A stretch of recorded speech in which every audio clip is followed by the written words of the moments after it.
depuis près d'Europe. Il a maintenant 32 ans et la guerre est enfin finie.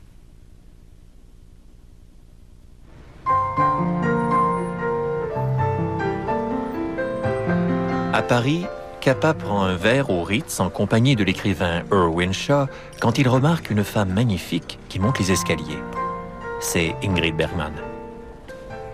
Les deux hommes lui envoient immédiatement un mot à sa chambre. Nous avions l'intention de vous envoyer des fleurs et de vous inviter à dîner ce soir. Mais nous nous sommes rendus compte que nous avions de quoi payer les fleurs ou le repas, mais pas les deux.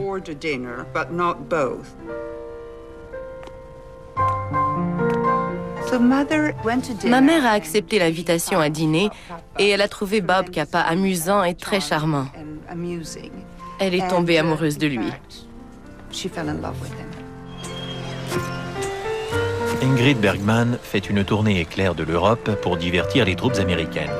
Quand Capa va prendre des photos à Berlin, il s'y retrouve. J'aime votre esprit vif. Les hommes rencontrent rarement des femmes à l'esprit aussi vif. Ingrid Bergman vient de remporter un Oscar pour son rôle dans Antise. Elle doit retourner à Hollywood pour jouer dans un nouveau film. Il s'agit du film à suspense sentimental d'Alfred Hitchcock, Les Enchaînés.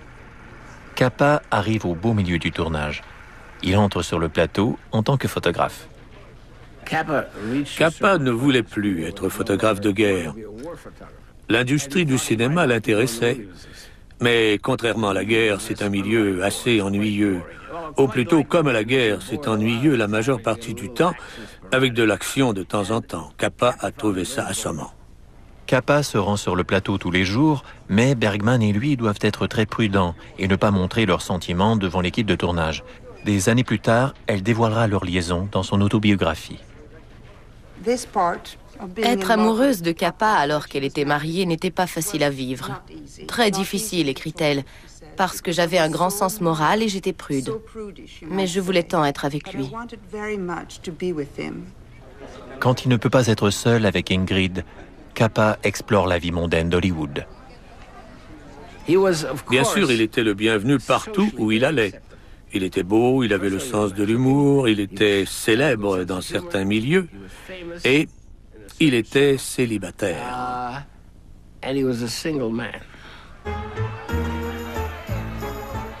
Mais Robert Capa n'est pas heureux à Hollywood. Il m'a dit qu'il détestait aller chez les gens. C'est pour cela qu'il n'aimait pas Los Angeles, car tout se passait dans les maisons privées. Il aimait aller dans les cafés et changer constamment d'endroit.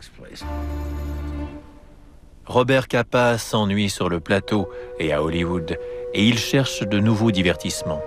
Il incarne Hamza, l'Égyptien, dans un film de série B intitulé Temptation. Where's Abdallah? Abdallah sick. Me cousin, doing work.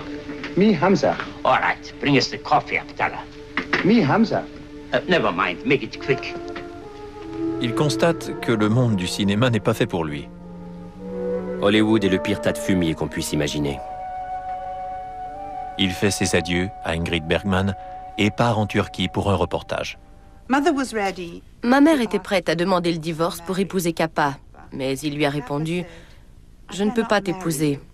On peut me proposer d'aller en Corée demain. Si nous sommes mariés et si nous avons un enfant, je ne pourrai pas y aller et c'est impossible. Je ne peux pas me marier. » So that's it. You won't stay here and I can't go with you. It would be the wrong thing. Alfred Hitchcock s'est apparemment inspiré de l'histoire d'amour de ma mère et de Bob Capa pour écrire le scénario de Fenêtre sur cour. Can you see me driving down to the fashion salon in a Jeep, wearing combat boots and a 3-day beard? Will that make a hit? Well, I could see you looking very handsome and successful in a dark blue flannel suit. Now, let's stop talking nonsense, shall we? Guess I'd better start setting up for dinner. Il n'était pas fait pour le mariage. C'était un célibataire qui aimait être entouré d'amis et de femmes. Mais je crois qu'il avait peur de se ranger, de se fixer quelque part et de vivre en famille. Je suis redevenu journaliste, et c'est mieux ainsi. Je dors dans des hôtels inconnus, et je lis la nuit. Ça fait du bien de travailler, de réfléchir, et d'être seul. Au printemps 1947, à New York, Capa réalise un vieux rêve qu'il appelle Magnum. Nous avons choisi ce nom en souvenir de nos rencontres où il y avait toujours une bouteille de champagne. Je n'en bois pas. Je préfère le vin rouge. Il veut former une coopérative de photographes indépendants. D'abord, il convainc son vieil ami, Shim, de participer au projet. Shim persuade ensuite Henri Cartier-Bresson. Les trois mousquetaires sont réunis à nouveau. George Roger, un photographe anglais que Capa a rencontré pendant la guerre, devient le 4e membre fondateur. C'était quelque chose.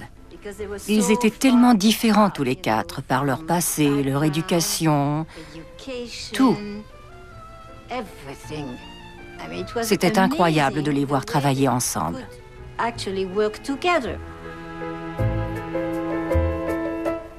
Cartier-Bresson passe les 3 années suivantes en Asie.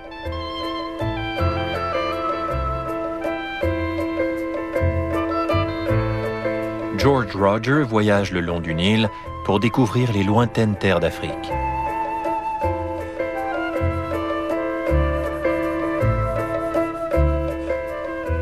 Shim voyage dans l'Europe entière, se consacrant aux enfants victimes de la guerre.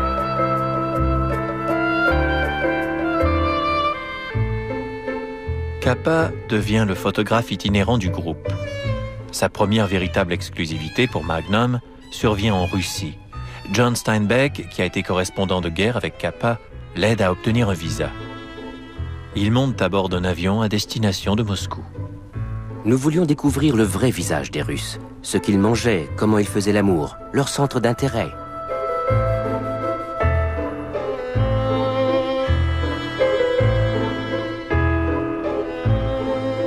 C'est un beau coup de traverser le rideau de fer. Il vend son histoire pour la grosse somme de $20 000 et Magnum en conserve les droits de reproduction. En fondant Magnum, Capa a apporté une contribution importante, l'indépendance du photographe. Il a inventé le concept du photographe qui demeure propriétaire de ses négatifs et qui peut vendre ses photos à plus d'un magazine. C'était lourd de conséquences. Ça voulait dire qu'un photographe ne travaillait plus seulement pour le magazine Life ou pour Look, mais aussi pour lui-même. Nous nous battions pour ça. Nous voulions contrôler le fruit de notre travail. C'était un moyen d'être respectés, de cesser d'être de simples employés ou des instruments pour les grands magazines. C'était l'objectif premier de Magnum. En mai 1948, quand Ben Gurion proclame la fondation de l'État d'Israël, Capa est présent pour immortaliser l'événement. C'était un moment historique. Les Anglais ont mis fin à leur mandat. La Palestine n'était plus sous l'autorité britannique.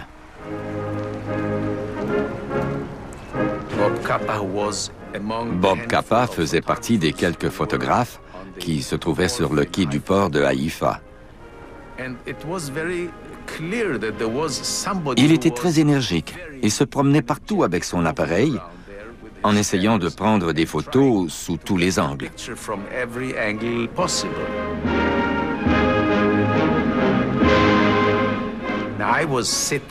J'étais assis sur le toit d'un immeuble en compagnie d'officiers britanniques pour voir la cérémonie de cession et la descente de l'Union Jack.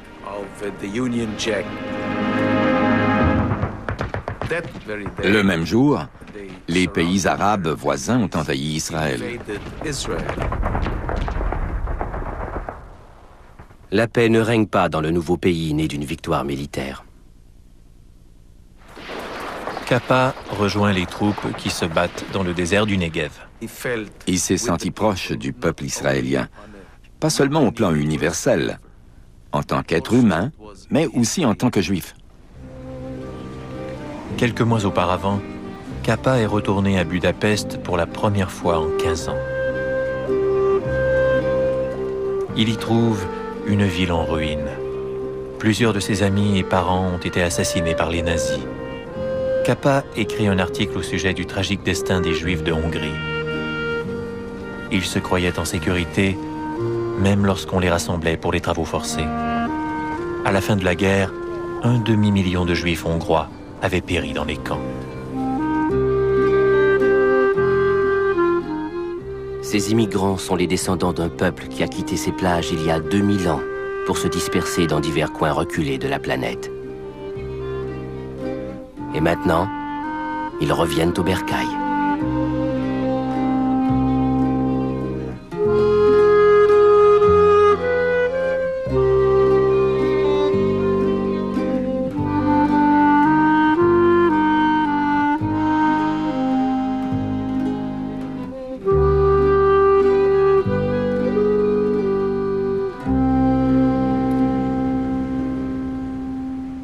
All of the soldiers